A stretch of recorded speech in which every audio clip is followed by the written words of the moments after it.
Good morning to all of you. आज आपको पढ़ाने जा रहे हैं लेखक यशपाल की कहानी महायज्ञ का पुरस्कार। उससे पहले कि हम लोग कहानी की ओर चलें, आइए लेखक के बारे में संक्षिप्त परिचय जान लेते हैं। तो लेखक हैं यशपाल, जैसा नाम वैसा काम। स्वातंत्र संग्राम में क्रांति एवं निबंधकार है। इनका जन्म 3 दिसंबर 1903 में फिरोजपुर छावनी में हुआ था। विद्यार्थी जीवन से ही इनका परिचय दल से हो गया था। इन्होंने विप्लव नामक पत्र निकाला तथा साहित्यिक सृजन में जुट गए। 26 दिसंबर 1976 को इनका निधन हो गया था। उन्हीं दिनों की लिखी हुई कहानियों का प्रथम संग्रह पिंजरे की उड़ान नाम से प्रकाशित हुआ। इनके प्रमुख कहानी संग्रह हैं ज्ञानदान, अभिशप्त तर्क का तूफान, भस्माकृत चिंगारी, वो दुनिया, फूलों का कुर्ता, धर्म युद्ध, उत्तराधिकारी तथा चित्र का शीर्षक। कहानियों के अलावा इन्होंने उपन्यास, निबंध, संस्मरण, नाटक आदि भी लिखे हैं।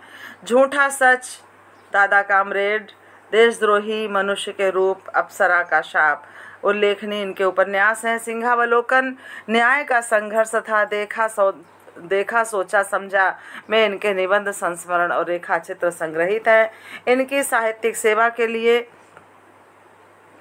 रीवा सरकार ने इन्हें देव पुरस्कार, सोवियत लैंड सूचना विभाग ने सोवियत लैंड नेहरू पुरस्कार, हिंदी साहित्य सम्मेलन ने मंगला पारितोषिक पुरस्कार तथा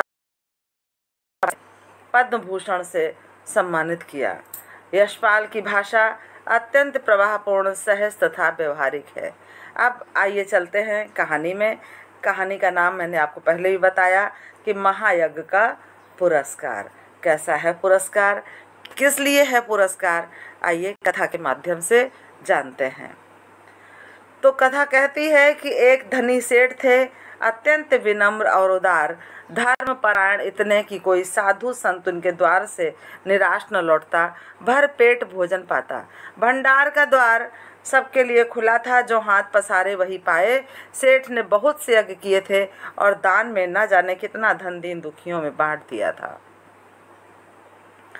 पर सब दिन न होत समान। सब दिन होत न एक समान, एक लोकोक्ति है, आपने पढ़ी होगी कई बार। तो सभी दिन एक समान नहीं होते। अकस्मात दिन फिरे और सेठ को गरीबी का मुख देखना पड़ा। संगी साथियों ने भी मुंह फेर लिया और नौबत यहाँ तक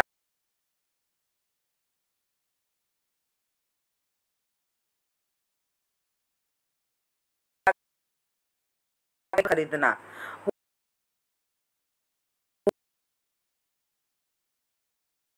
जब बहुत बड़ी तंगी हुई तो एक दिन सेठानी ने कहा कि ना हो तो एक यज्ञ ही बेच डालो।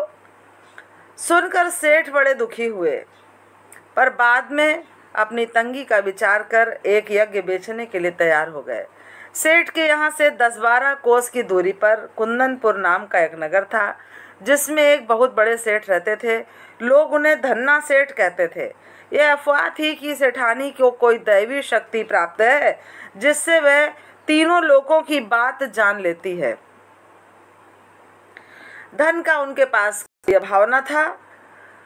विपदग्रस्त माने आपदा में दुखी सेठ ने उन्हीं के हाथ एक यज्ञ बेचने का विचार किया।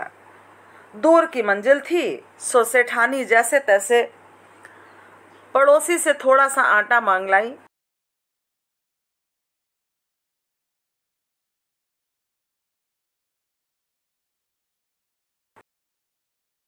कुंदनपुर की ओर चल दिए। शायद ये बात उन दिनों की रही होगी जब इतना सवारियों के साधन नहीं उपलब्ध थे। सेठ ने सोचा कि सूरज निकले जब तक जितना रास्ता पार कर लूं उतना ही अच्छा है। यह सोचकर वो खूब तेज चले, लेकिन आधा रास्ता पार करते करते धूप में इतनी तेजी आ गई कि चलने में कष्ट होने लगा। अब पसीने से उनकी सारी देह लथपथ हो गई और भूख भी सताने लगी। सामने वृक्षों का एक कुंज और कुआं देखकर, कुंज माने बगीचा या उपवन, और कुआं भी देखा तो सेठ ने विचार किया कि यहाँ थोड़ी देर रुककर भोजन और विश्राम कर लेना चाहिए। यही सोचकर वे कुंज की ओर बढ़े। पोटली से लोटा डोर निकालकर पानी खींचा और हाथ पैर धोए। उसके बाद एक लोटा पानी हाथ पे ले पेड़ के नीचे आ बैठे और खाने के लिए रोटी निकालकर तोड़ने ही वाले थे कि वे क्या देखते हैं कि निकट ही कोई हाथ भर की दूरी पर एक कुत्ता पड़ा छटपटा रहा है। बेचारे का पेट कमर में लगा था, बार बार गर्दन उठाता, पर दुर्बलता के कारण उसकी गर्दन गिर जाती थी। यह देखकर सेठ का हृदय भर आया। कैसे भर आया? दया से भर आया। अब बेचारे को कई दिन से खाना नहीं मिला दिखता है, तभी तो उसकी यह हालत हो गई है। सेठ ने एक रोटी उठाई, वो टुकड़े टुकड़े करके कुत्ते के सामने डाल दी। कुत्ता भूखा तो था ही, धीरे धीरे सारी रोटी खा गया। अब उसके शरीर में थोड़ी जान आती दिखाई दी। अब वह मुंह उठाकर सेठ की ओर देखने लगा। उसकी आंखों में कृतज्ञता थी। कृतज्ञता मतलब वो जो उसने उपकार उसके ऊपर किया था, जैसे उसका दया भाव था। सेठ ने सोचा कि एक रोटी इसे और खिला दूं तो फिर चलने फिरने योग्य हो जाएगा। यह सोचकर सेठ ने एक रोटी के और टुकड़े किए और टुकड़े करके उसे खिला दी। 2 रोटियां खाने के बाद कुत्ते के शरीर में शक्ति आ गई। वह खिसकता खिसकता सेठ के समीप आ गया। सेठ ने देखा कि अभी भी वह अच्छी तरह चल नहीं पा रहा है। आसपास कोई बस्ती भी नहीं दिखाई दे रही थी। सेठ ने सोचा एक रोटी इसे और दे दूं तो फिर अच्छी तरह से चल फिर सकेगा। मेरा क्या है, जैसे 2 खाई वैसे 1 खाई, थोड़ी देर में कुंदनपुर पहुंच ही जाऊंगा। सेठ ने तीसरी रोटी उठाई, कुत्ते को खिला दी। अब रोटी बची एक रोटी बची, उसे लेकर वे स्वयं खाने ही वाले थे कि सेठ ने देखा कि कुत्ते की आंखें अब भी उसकी ओर जमी है। उन आंखों में करुणा याचना है। करुण याचना का मतलब जो मांग, जैसे प्रार्थना कर रहा हो, मांगने की प्रार्थना कर रहा हो। सहसा सेठ के मुख से निकला, हाय बेचारा, न जाने कितने दिनों से भूखा है। उनके मन में आया मेरा काम तो पानी से भी चल सकता है। इस बेचारे मूक माने जो बोलना पाता हो, बोलने के योग्य ना हो, और बेबस माने उसका किसी पर बस नहीं है, वो किसी से रोटी मांग नहीं सकता है। जीव को एक रोटी और मिल जाए तो फिर निश्चय ही इसमें ताकत आ जाएगी और यह किसी बस्ती तक पहुंच सकेगा। सेठ ने क्या किया? अधिक सोच विचार नहीं किया। वह अंतिम रोटी भी कुत्ते को खिला दी।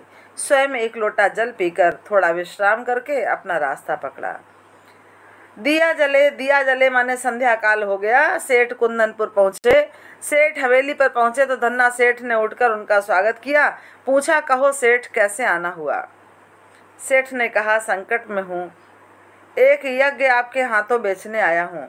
इतने में धन्ना सेठ की पत्नी ने आकर सेठ को प्रणाम किया और बोली, सेठ जी, यज्ञ खरीदने के लिए तो हम तैयार हैं, पर आपको अपना महायज्ञ बेचना होगा। महायज्ञ? सेठ ने आश्चर्य से कहा, हाँ, वही जो आज आपने किया। धन्ना सेठ की पत्नी ने कहा। सेठ बड़े आश्चर्य में पड़े। महायज्ञ और आज? वे समझे कि उनका मजाक उड़ाया जा रहा है। विनम्र भाव से बोले, आप आज की कहती हैं? मैंने तो बरसों से कोई यज्ञ ही नहीं किया, मेरी स्थिति ही ऐसी ना थी। धन्ना सेठ की पत्नी ने आपने भारी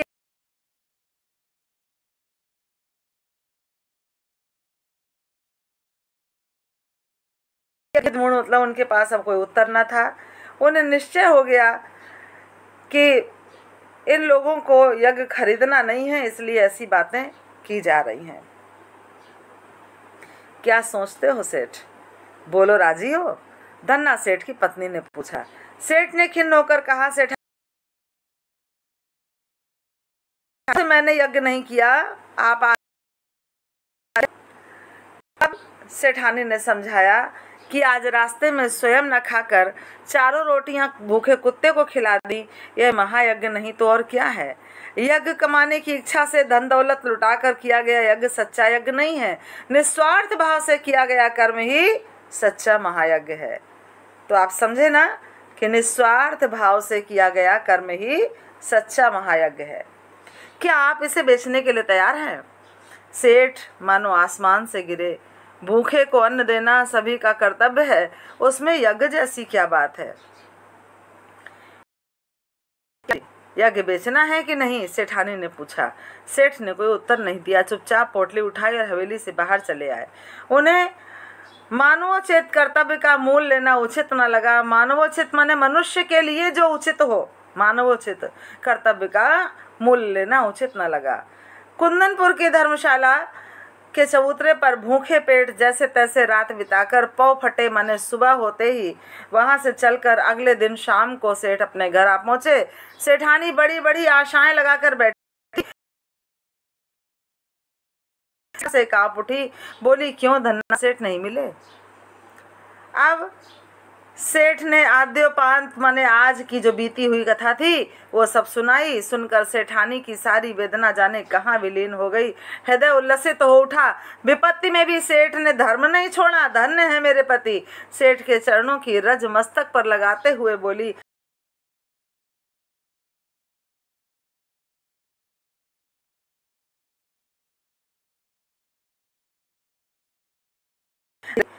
तो रास्ते में किसी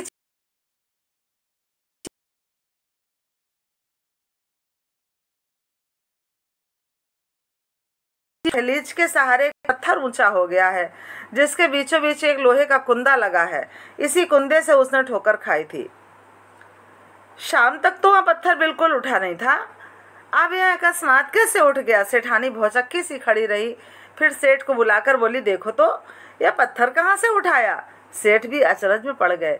दिए की टिमटिमाती रोशनी में उन्होंने ध्यान पूर्वक देखा तो पता चला वह किसी चीज का ढकना है।